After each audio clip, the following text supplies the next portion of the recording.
Good day everyone. Welcome to the new normal way of learning in Mathematics 7. Our topic, organizing and presenting data using frequency distribution table and histogram.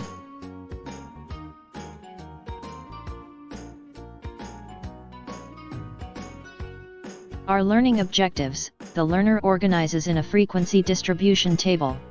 Identify the parts of a given data.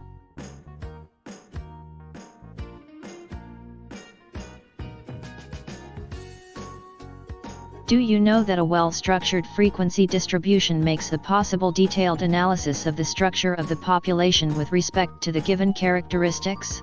And the groups into which the population breakdown can be determined?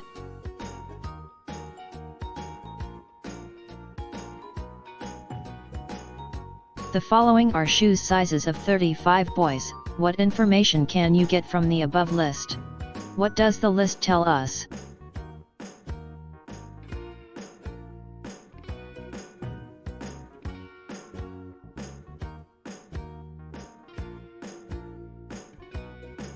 The list does not tell us anything, so what should you do with the list? In this case, one way to organize this data is by using a frequency distribution table.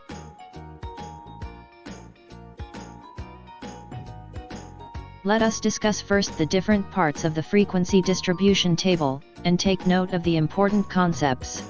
Remember that it is a useful way to organize data if you have list of number that represent the frequency of a certain outcome in a sample.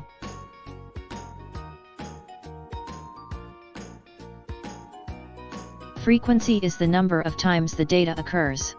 While a frequency table is a table that lists numerical data that have been grouped in intervals and the frequency of occurrence of the data.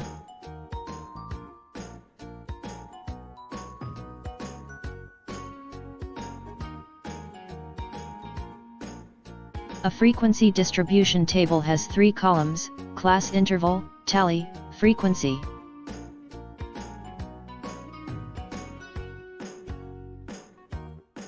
Parts of frequency distribution table.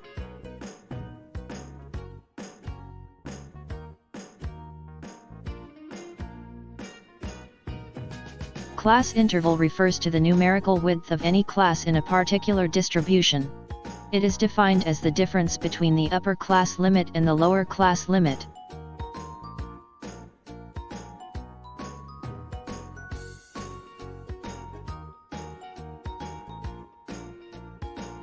Range is the largest observation minus the lowest observation.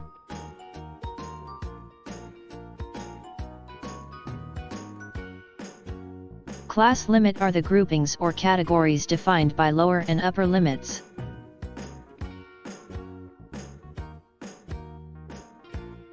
Lower limits represents the smallest data value that can be included in the class.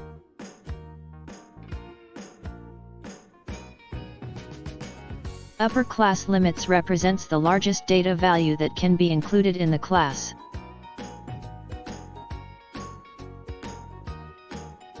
A frequency is the number of times a particular data point occurs in the set of data.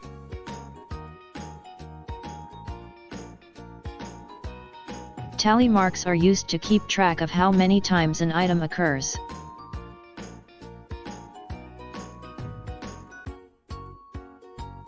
The illustration shows the different parts of a frequency distribution table. It shows what part is the frequencies, lower class limits, and the upper class limits.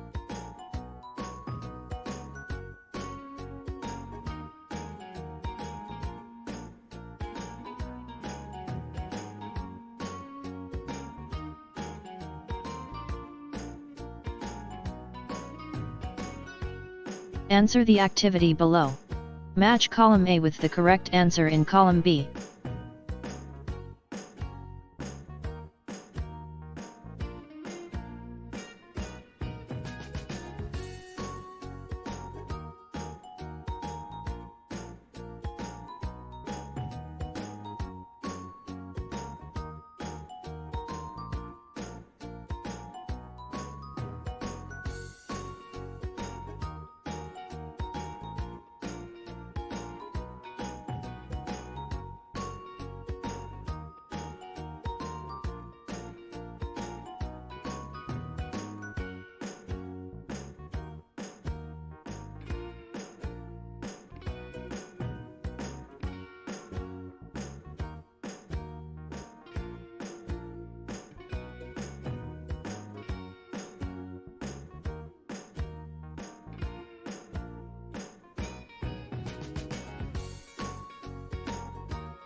Let us now check your answers.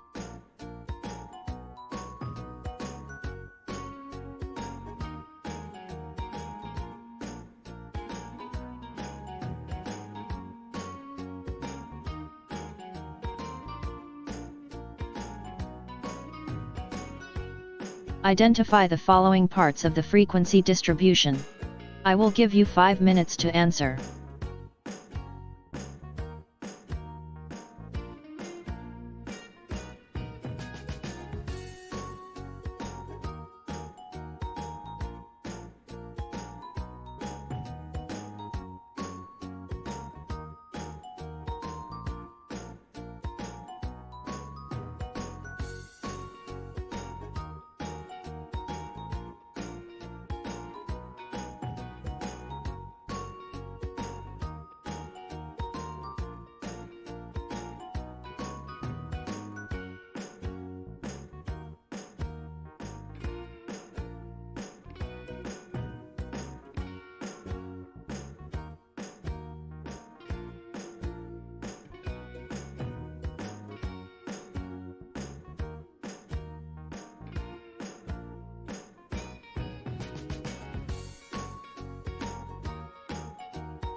Here are the answers.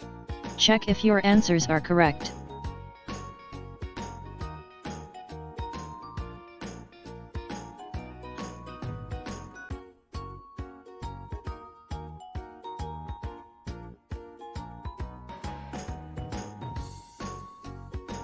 How will you use this lesson in your daily life?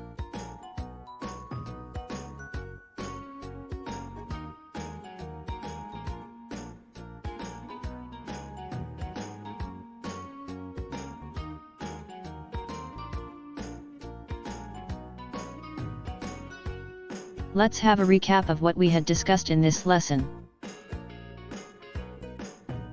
What are the different parts of frequency distribution?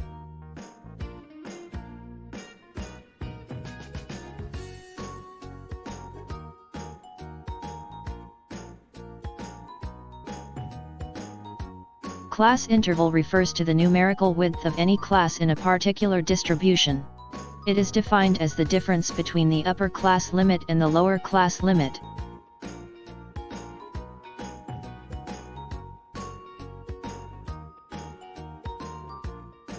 Tally marks are used to keep track of how many times an item occurs. Frequency is the number of times the data occurs.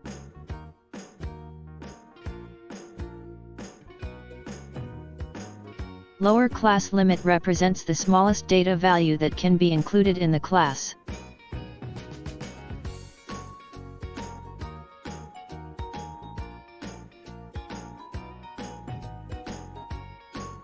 Upper class limit represents the largest data value that can be included in the class.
congratulations! We are now done with our topic. I am Mary Jane C. Malidas, mathematics teacher at Nueva Vida National High School, Nueva Vida Mlang Cotabato, saying God bless and thank you for viewing this video.